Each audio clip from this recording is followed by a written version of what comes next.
Currently, I'm taken with the idea that we live in an energetic universe based on the theories and mathematical findings in quantum field theory, where, depending on your perspective, we perceive the world as either more solid or more energetic. That is, either more things are made of particles versus things being made of waves. And that our perspective is limited by the degree to which we can and cannot experience the world through our human senses that are very limited. For example, we know we cannot detect certain spectra of color or sound. So this means that the world is probably more like, philosophically, more like the indigenous peoples and societies in the East conceptualize the world. That is, as a reality that we experience isn't the real world. That the real, or otherwise energetic world, behind this illusion we experience is indeed the real world. And as some working on this problem of consciousness, or this idea of consciousness and what is consciousness, have found through their mathematical calculations, they are finding that the world we perceive through our limited senses is more like a simplified interface that represents a much more complex reality than we can take in through our limited senses and be able to comprehend with our limited capabilities.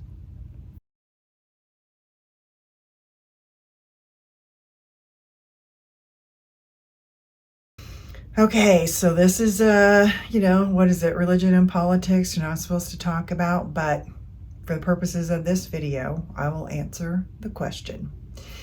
My thoughts on religion. Well, first of all, I'm the kind of person that I don't like people telling me what to think. I don't have a problem with other people believing what they believe, as long as they don't impose their beliefs on me. I don't need to live by someone else's interpretation of how to live, beyond, of course, the basic laws that society puts forth. I don't worry about what happens after we die, for example. I can't control that, but I can control how I live now. And that's where I put my focus. Am I curious about what might happen after I die? Sure. But I'm not worried about it. I can't control it. I guess I operate from an underlying assumption that people, humans, are basically good, not bad. And I think religion has always been primarily a way, the underlying assumption of many religions is that people are bad and we need to impose additional rules on them to make them not stray. So that goes back to the idea that I see religion as primarily a way to control others. But I don't buy into the idea that you better be good or you're going to go to some place like hell, especially because, to me, hell is a fabricated idea meant to control people or to make them donate money. I also don't buy the idea that there is this, and I was raised Catholic, so, go with this. This is just my perspective and what I'm used to. I'm not a practicing Catholic now, but I don't buy the idea of the angry, petulant male God hovering around and judging us. The first problem with that is that, to me, someone created this omniscient being because it's based in dualism, not in this idea of unity or a universe that is not split into pairs of opposites. That is, any powerful energetic source wouldn't be either masculine or feminine. It would be both. It would be the unified concept of masculinity and femininity.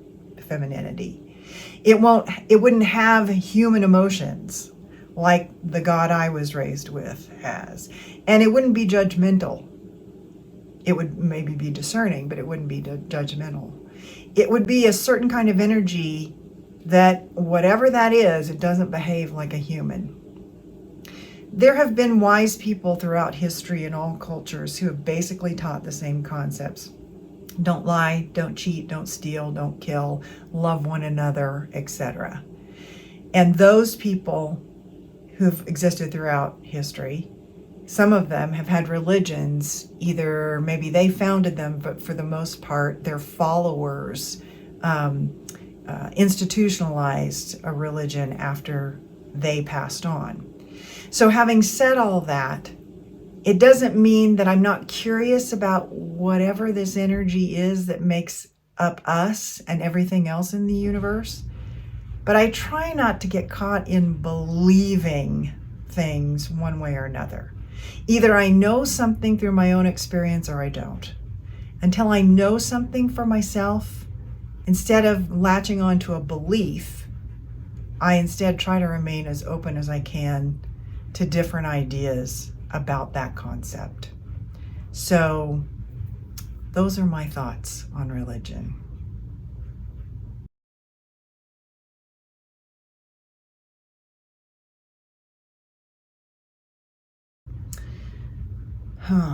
I personally don't experience these kinds of phenomena, but I know people who do. And I believe that these people experience the world in a very different way than I do. Now, I have experienced a Reiki master working on me and sending energy through my body, either using just their hands that are not touching me, or using a variety of stone configurations to direct the energy in the way that they wanted it to go. I guess it goes back to the idea of the energetic universe that I've mentioned before. So yes, I'm open to the idea that some people can sense and manipulate that energy through ESP, psychic abilities, Reiki, laying on of hands, whatever, in ways that I personally cannot do. But just because I can't personally do those kinds of things, it doesn't mean that it isn't real for other people.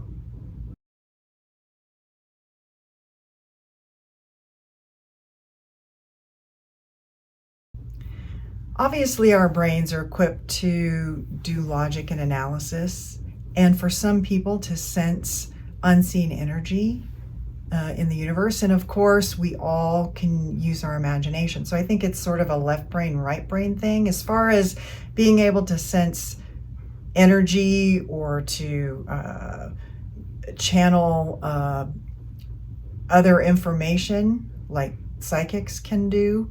I know people have done brain studies on them, and there are certain parts of their brain that aren't used very often by most people that light up while the rest of their brain shuts down when they're, for example, doing a reading on somebody. But I think it's a left brain, right thing for the most part. And I don't think you have to either be logical or basically woo-woo. I think you can be both. I can be very logical and analytical like everyone else. And in fact, in the United States, growing up, like most of the people in the West since the 1600s, we were almost exclusively trained in school to use and rely upon logic and analysis and the scientific method to know things. But logic is the way the ego thinks. In fact, and so logic is really a way to protect the ego, the way we identify with things that we resonate with or believe in. In fact, studies show that humans aren't as logical as we think. We make most decisions based on emotion. Then we use logic to justify how we want things to turn out for our decision. So yes, of course, there are fakes out there. So being gullible is the problem, I think. This makes being skeptical a good thing, but also at the same time being open to these different kinds of phenomena and these otherworldly phenomena, and simply suspending one's judgment about it, what it is or what it isn't, until there are more solid explanations for what these phenomena and what they are, and whether or not someone is a charlatan or whether they're real or genuine. So being open to things you cannot explain doesn't mean you're not logical. I think it just means you're open. And when you need to be logical, you can be logical. In short, you can be both. You can use all parts of your brain. You don't have to just rely on your left brain logic and analysis to get along in the world.